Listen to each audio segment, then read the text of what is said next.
I had a series of visuals. I was definitely feeling a different vibration, a different way that my body was literally creating itself. It felt like it was shaken up and restructured into perhaps a more looser structure, a more expanded structure. And you said to me that you saw me as a time traveler. Yeah. So how do you see that, and what gives you that information, and what does it mean too? Well, what it means is your time reference is somewhat plastic at this point.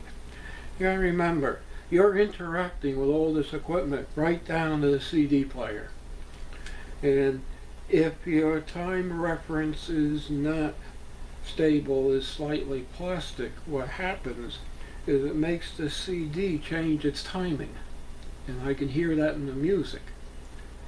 And So you had that. Yeah. My plasticity, my timing is affecting the equipment. Yeah, affecting this. And you could hear that difference. And that basically means that you have traveled through time itself. You physically, mentally go in places in time. Why or how, I don't know. But, you know, you do. This is one of the ways we recognize, some of the Montauk boys.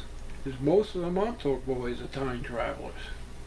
And we hear the shift in the playback of the CD based upon the shifts that they're going through in their, their personal time reference being driven by the music, since this particular CD, which is Tchaikovsky's Swan Lake, recorded in 1962, at Boston Symphony Hall with Arthur Fiedler and the Boston Pops, who happened to be a friend of mine. I was at the recording session. That was one of the early recording sessions I attended, at the high school. Mm-hmm. Are there many people that are time travelers? Is that a... There's more than you think. Mm-hmm. It's relatively rare. It's probably one out of about 1,000 people. Mm-hmm. And it's mostly men. You'd be unusual as a woman. Yeah. So all of the equipment that we have here, so all of the receivers that are here along the wall, this is a radionics? Yeah, in radionics, the idea is you're using electronic systems to amplify the life energies.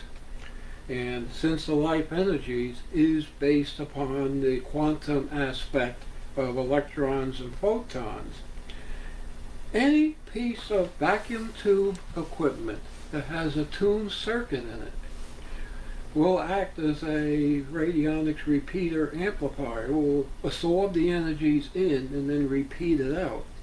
As long as the equipment is run in the state it's in, without changing any vacuum tubes, at least 3 or 4 times. And these are all run 3 or 4 times.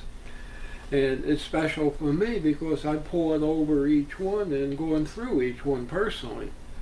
So this is part of the gain I have for my own meditations. All this equipment in this building, I'm just moving it here so it's more intimately connected in the equipment in this room. This is the RF side, this is the audio side. We have 3 Hammond organs here, tone wheel organs, and they have tube amplifiers, and each one of these things has about 120 resonant circuits in it. Each one of those has maybe about 8 or 9 resonant circuits in it. So we get a balance between the bass side and the higher frequency side. Your mind processes up to 30 megahertz. That's your highest processing speed. This is why this is all what we call HF equipment, which means it's between broadcast band, 1 meg and 30 megs is what it operates at. And it gives you quite a boost. I do feel very boosted after that. I feel like, well, the amplifier system does that also. Mm-hmm. I'm trying. This side is going to be the power. Mm-hmm. This side here is going to be tuned up for benevolence and altruism. Mm-hmm. Because you can take... So that will take that 24th DNA strand and pump it out of the 23rd, right? Or from the second to the first. What I'm doing here is I'm putting altruism into the earth grid.